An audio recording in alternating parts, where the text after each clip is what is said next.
Olá, meus amigos do Vida Animal. Há um assunto bastante intrigante, preocupante e chato de se comentar dentro da medicina veterinária, principalmente para quem atende animais de companhia. É o momento em que o animal tem uma doença irreversível.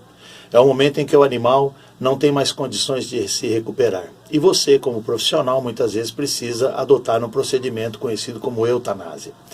O termo sacrifício de animal nós não usamos mais. Isso foi no passado, quando as pessoas não tinham tanta informação em relação à questão ética e à questão legal.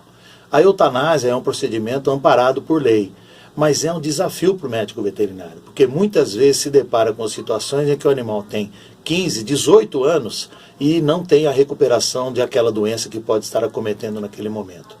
Um dos graves problemas que nós temos em relação a isso aqui na cidade de Londrina, vamos dizer na região toda do norte do Paraná, são os atropelamentos, principalmente pelo excesso de animal abandonado.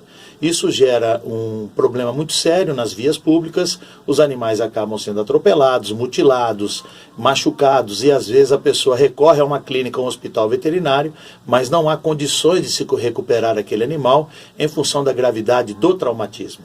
A outra situação que também muitas vezes leva o profissional a indicar a eutanásia é a questão da sinomose, uma doença neurológica transmitida por vírus, que está muito presente, principalmente em cães errantes, aqueles cães que não têm lar, que ficam vagueando para lá e para cá, e isto acaba transmitindo o vírus de um animal para o outro.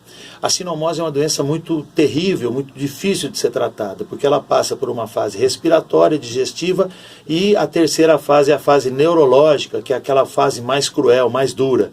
O animal começa a ter mioclonias, que são aqueles tiques, como se fossem tremores do corpo, paralisia de membros posteriores e descarga mucopurulenta ou descarga purulenta pelos olhos. Então o animal acaba ficando sem apetite, deitado, muitas vezes sofrendo, não reage a nenhum estímulo e essa situação às vezes nos obriga a fazer a recomendação da eutanásia.